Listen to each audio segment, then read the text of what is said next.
7:30 के बीच में भेलावर थाना अंतर्गत एक आदमी को गोली लगने की सूचना प्राप्त हुई थी। वहाँ से एसएचओ भेलावर के द्वारा डेड बॉडी को उठाते हुए उसको सदर हॉस्पिटल लाया गया। सदर हॉस्पिटल में ला करके उसका पोस्टमार्टम का आग्रह परिजनों के द्वारा किया गया, परंतु लगभग 7 से 8 घंटे बीत जाने के बावजूद लगभग सुबह 3 बज गए थे, लेकिन उसके बाद भी डॉक्टर्स के द्वारा वहाँ पे पोस्टमार्टम नहीं किया गया, अलग अलग कारण बता करके।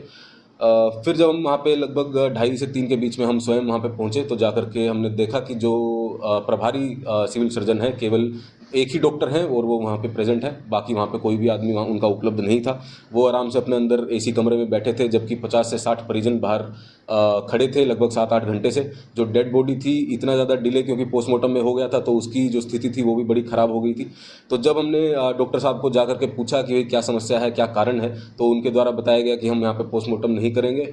जब हमने उनको बोला कि आप परिजन के सामने ये बात जा करके बोल दीजिए, क्योंकि ये जो पक्ष है वो आप ही रख सकते हैं, क्योंकि टेक्निकल नॉलेज आपके पास में है, तो उनके द्वारा उस चीज़ को मना किया गया कि हम ना तो परिजन से मिलेंगे और ना ही हम लिख करके देंगे।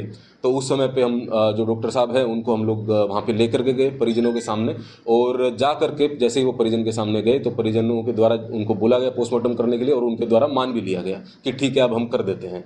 तो ये बड़ी ही आश्चर्य वाली बात है कि जो 7 से 8 घंटे के बीच में उनके द्वारा डिले किया गया, पोस्टमार्टम नहीं कराया जा रहा था। जो माननीय मुख्यमंत्री जी के द्वारा बार बार बोला जाता है कि रेफरल सिस्टम को हमारे को बंद करना है। जब पीएचसी में आदमी जाता है तो उसको सेकेंडरी में दौड़ा देते हैं, सेकेंडरी में जाता है तो पीएमसीएच दौड़ा देते हैं, पीएमसीएच जाता है तो एम्स में रेफर कर देते हैं। तो वही चीज़ यहाँ पे हमारे को सामने सामने दिख रही है कि ऐसा करने की कोशिश की जा रही थी।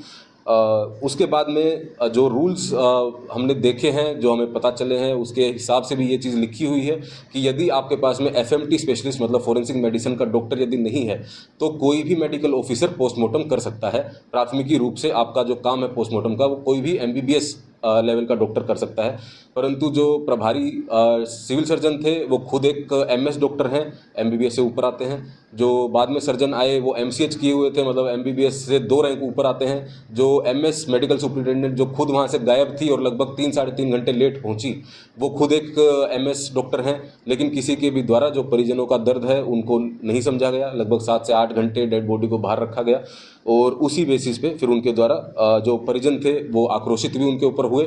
लेकिन ये भी पूरी 100% सत्य सूचना है कि परिजनों के द्वारा किसी भी तरीके से कानून को हाथ में नहीं लिया गया। ये हमारे जो एसएचओ भिलावर हैं वो ही डेड बॉडी को एस्कॉर्ट करके लाए थे, परिजन उनके साथ में थे। जैसे ही डेड बॉडी यहाँ पहुँचा था तो SHO town, additional SHO town लगातार डेड बॉडी के साथ वहाँ पे मौजूद थे, डॉक्टर्स की सुरक्षा में वहाँ पे तैनात थे। किसी भी प्रकार से इंजरी, किसी भी प्रकार से गाली गलौज, मारपीट, एवं डॉक्टर्स को हाथ तक नहीं लगाया गया है, ये 100% सूचना है। परंतु क्योंकि अब ये प्रोसीजर के अंदर जो डॉक्टर्स हैं वो स्वयं ही फंस गए हैं, तो उनके द्वारा इस चीज़ को बड़ा चढ़ा करके बताने की बात की गई है। यदि हमारे पास में पीएमसीएच की रिपोर्ट में ये साक्ष्य भी आता है कि जो डिले हुआ है 7 से 8 घंटे का पोस्टमार्टम करने में, उस वजह से जो इम्पोर्टेंट एविडेंस है वो नष्ट हुआ है, तो उसको लेकर के भी हम लोग डॉक्टर्स के खिलाफ में एफआईआर करेंगे।